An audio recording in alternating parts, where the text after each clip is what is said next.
Hello, my name is Michael Connery, and today I'll be going over the Iranian Sigil campaign. In September of 2020, the Federal Bureau of Investigation indicted multiple Iranian nationals on allegations that they had taken part in a lengthy cybercrime campaign. This campaign, some of which was aided by the Iranian government, primarily targeted United States-based educational and government institutions, as well as similar institutions around the world, in order to steal hundreds of terabytes of sensitive data subsequently sold in the black market.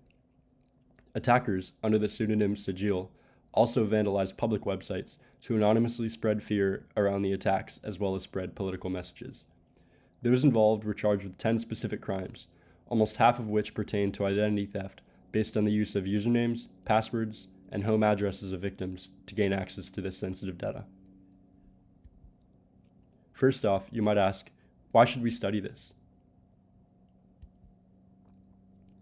As traditional warfare becomes increasingly obsolete due to heightened capability for destruction on both sides, as well as extreme financial costs, many foreign adversaries have begun to take the route of cyber warfare.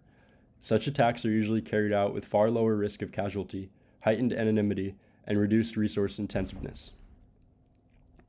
The reduced resource intensiveness and overall lower risk involved with cyber attacks, as opposed to traditional warfare, serves to level the playing field and increases the chance that a weaker adversary will launch an attack on a more powerful nation, as the risk-reward ratio has become much greater for the adversary. In addition, over the past few decades, the world has seen a boom in the digitization of resources. While resources such as scientific papers, government records, and financial information were previously stored in physical formats, which were much less likely to be compromised, the convenience of storing such data on remotely accessible servers makes it much more reasonable for an attacker anywhere in the world to illegally acquire it. In this system of cloud-based information, a failure to keep up to date on security standards can easily open up routes of attack. While developers of operating systems and other software tend to regularly release security updates, older machines running out-of-date software are especially vulnerable to attack.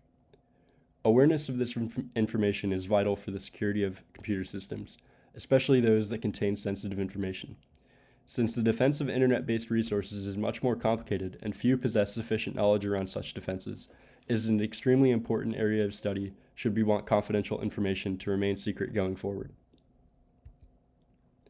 So a little bit of background, I'll provide you with some key terms used in the attack, as well as some of the political atmosphere that led up to such attacks. So session hijacking is the exploitation of a valid computer session, sometimes called a session key, to gain unauthorized access to information or services in a computer system. SQL injection, or SQL injection, is a common attack vector that uses malicious SQL code for back-end database manipulation to access information that was not intended to be displayed or to manipulate the database in some way.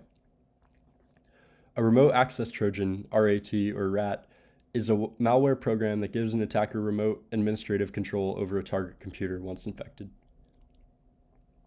A keylogger is a computer program that records every keystroke made by a computer user, especially in order to gain fraudulent access to passwords and other confidential information.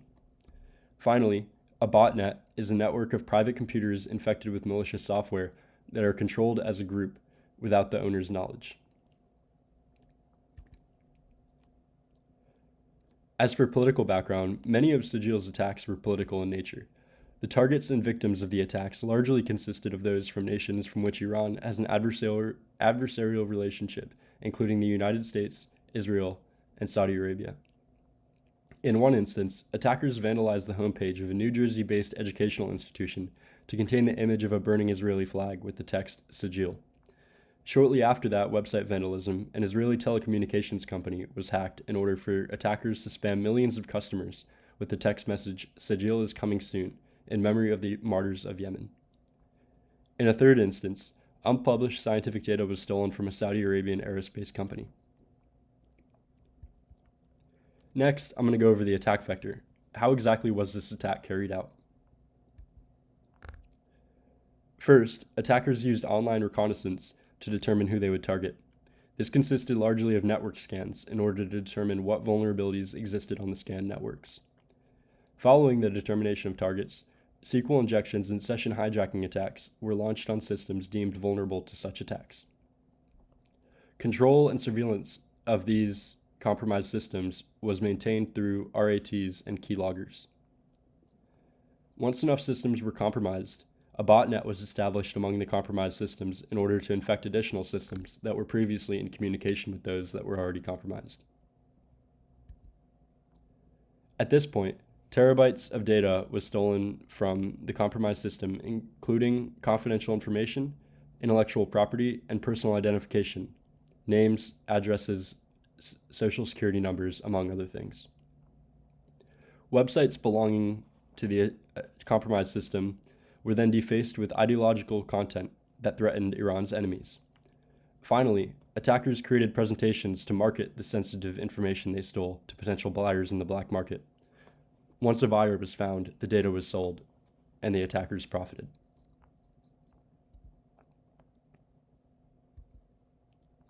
Next, it's important to go over the consequences of these attacks and what the damage was. As attackers listed network access to compromised networks in the black market along with the data, it is likely that those in charge of said networks were required to restructure, resecure, or even entirely recreate these networks. This would require many hours of work from the attack companies, which would cause greater financial damage as well. As much of the data stolen in these attacks consisted of intellectual property and unpublished scientific data, their loss and/or unauthorized publication likely caused their owners to incur great financial damage. Since this data was sold, the gain of wealth originally intended for the rightful owners was transferred to the attackers. These attacks served to heighten the international tensions between Iran and their enemies, especially due to the fact that much of the stolen data pertained to nuclear science. A large portion of international conflict surrounding Iran involves the danger and ambiguity of their nuclear capabilities. Knowledge that Iran now possesses confidential nuclear science from other nations increases the danger of this conflict. In conclusion, the attacks carried out by Sigil against foreign institutions resulted in sensitive info regarding science, education, politics, activism, and more falling into the hands of those with malicious intent. While the express purposes of the attacks was financial gain, it cannot be denied that such information, especially regarding the likes of nuclear science or Iranian dissidents, had direct consequences over human lives.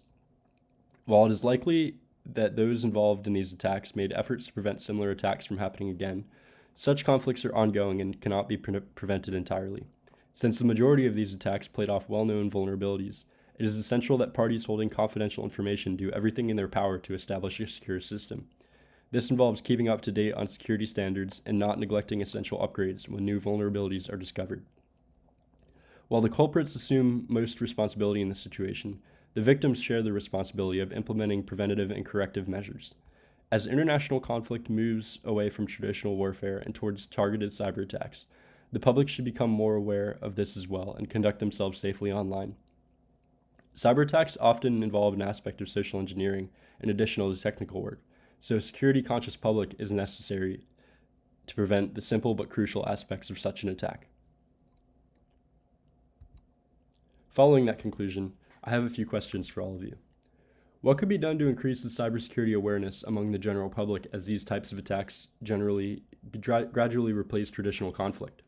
As well as, what are some of the steps that holders of sensitive data, including corporations, scientific institutions, and others, should take to ensure that theft of such data is improbable or at least less likely, since mitigating all of the risk isn't possible? Sources used in this presentation include the original indictment document from the FBI, as well as several other government releases, as well as several articles from tech blogs.